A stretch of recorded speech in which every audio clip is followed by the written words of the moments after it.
Chapter 2. One afternoon in May, I came home from school and found Dulcie and Emma in the living room with Mom. My heart gave a little dance at the sight of my aunt's tall, skinny figure. Her fashionably baggy linen overalls, the familiar mop of long, tawny curls, the rings on her fingers, right down to her chunky sandals and crimson toenails, she looked like what she was, an artist.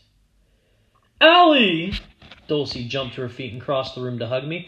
"It's great to see you!" "You too." I hugged her tightly and breathed in the musky scent of her perfume. Holding me at arm's length, she gave me a quick once-over. Her silver bracelets jingled. "Look at you, a teenager already." She turned to Mom with a smile. "They grow up so fast." "She's only 13, Mom murmured. "Don't rush things." Dulcie frowned as if she might start arguing about how grown up I was. Before she could say anything, though, Emma flung herself at me. "Allie, Allie, Allie!" "Whoa," I laughed. "You're getting so big. You'll knock me down. Look at your hair. It's almost as long as mine." Emma giggled and hugged me.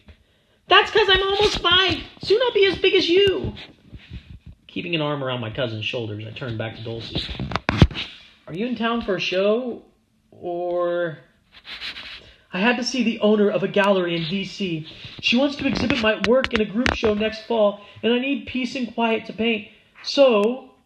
Dulcie glanced at Mom, who sighed and shook her head, obviously worried about something. "Your mother thinks this is the worst idea I've ever had," Dulcie went on with a laugh. "But I'm going to fix up the old cottage at the lake and spend the summer there." I stared at her, hardly daring to believe she was serious. Sycamore Lake? The place that had obsessed me for 2 months now? Before I could bombard her with questions, Mom said, "Dulcie, I really think..." "No arguments! My mind's made up!" Dulcie smiled at Mom and turned to me. "I need a babysitter to entertain Emma while I paint. I'm trying to talk your mom into letting me borrow you for the summer." "Me?" My face flushed. "I'd love to babysit Emma at the lake. I've wanted to see it for ages. I found it..." "Allie," Mom interrupted, "I told you what it's like there. Rain and mosquitoes and cold, gloomy days. Nothing to do, nowhere to go. You'll hate it." "Don't believe a word of it," Dulcie told me. "Sure, it's cold and rainy sometimes. It's Maine. What do you expect? But there's plenty of sunshine. The mosquitoes aren't worse than any place else. The lake's deep and dark and dangerous." Mom cut in, choosing her words slowly and deliberately. "People drown there every summer." Dulcie frowned at Mom. "Do you have to be so negative about everything?" To keep Mom from starting a scene, I jumped into the conversation. "I've taken swimming lessons since I was 6 years old. I know all about water safety. I'd never do anything stupid." "Please, Aunt Claire, please, please, please," Emma begged. "I want Allie to be my babysitter." She hopped back and forth from one foot to the other, staring hopefully at Mom.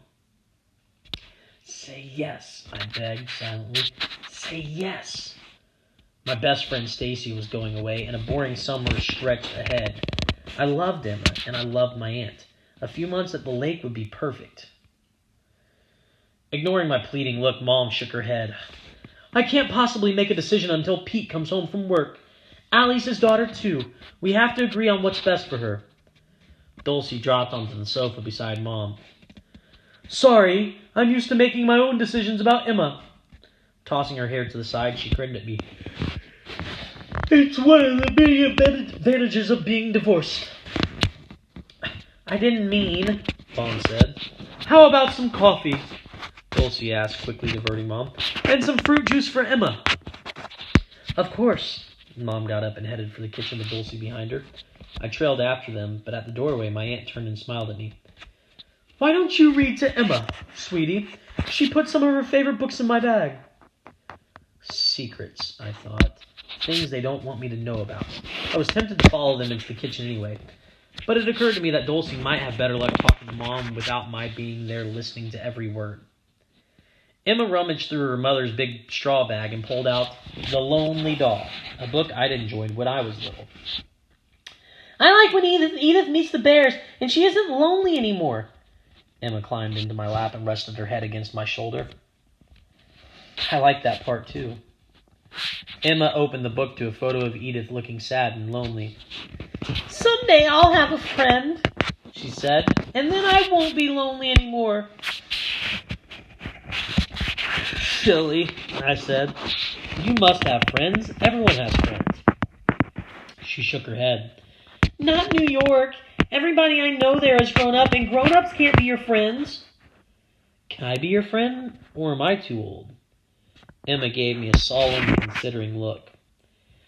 "It would be better if you were 5 or 6 or even 7, she said. "But I guess you can be sort of a friend." "Thank you, Princess Emma." I gave her a little tickle in the side.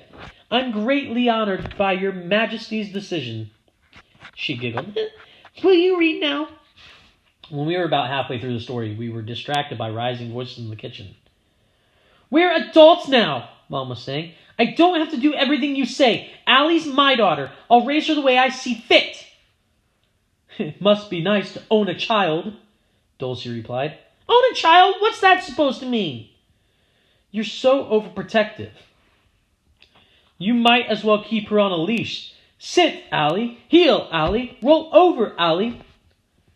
"How can you say that?" Mom's voice rose. "I love Allie and I want her to be safe. She's not going to spend the summer running wild, swimming, going out in boats." "Don't hold on so tightly," Dulcie interrupted. "Allie's growing up. She has to start making her own decisions. It might be good for her to get away from you. You always took everything away from me when I was little," Mom shouted. "And now you want my own daughter? Can't I have anything?" She started sobbing. "Oh, that's right," Dulcie said. "Cry when you can't think of anything else to do." There was an edge of cruelty in her voice I'd never heard before. "Grow up, Claire. You're not a little kid anymore." Emma put her arms around my neck and pressed her face against my chest. "Make them stop, Allie." The voices in the kitchen dropped so low that I couldn't hear what Mom or Dulcie was saying. "I think they stopped all by themselves," Emma. I patted her back. My mind was racing. Dulcie was right. Mom did overprotect me. Even Stacy thought so. She never let me do anything, not even spend a night at Stacy's house or go to the mall with my friends. I really did need to get away from her for a while. But at the same time, I was agreeing with Dulcie. I was feeling bad because she'd upset Mom. I was confused as well. But why did Mom think Dulcie wanted to take me away from her? What else had she taken? It was enough to give me a headache. Emma nudged me. "Read, Allie. I want to hear the part where Little Bear and Edith played dress up. And Edith writes, 'Mr. Bear is just a silly old thing,' on the mirror with lipsticks." "And Mr. Bear gets cross," she giggled. And then Edith calls him a silly bear. And he spanks her and she's scared Mr. Bear will take Little Bear and go away and she'll be lonely again." "You sure know this story well." "Edith is lonely like me, and she has blonde hair like me, and she lives in an apartment in New York like me, and she wishes so hard for a friend that Mr. Bear and Little Bear come to her house just to be her friends. And that's what I wish for too. A friend. Somebody who likes me best of all." I started reading again, and Emma pressed against me, mouthing the words silently as if she knew the story by heart. While I read, I kept one ear tuned to the kitchen, but I couldn't hear what Mom and Dulcie were saying. If Emma hadn't been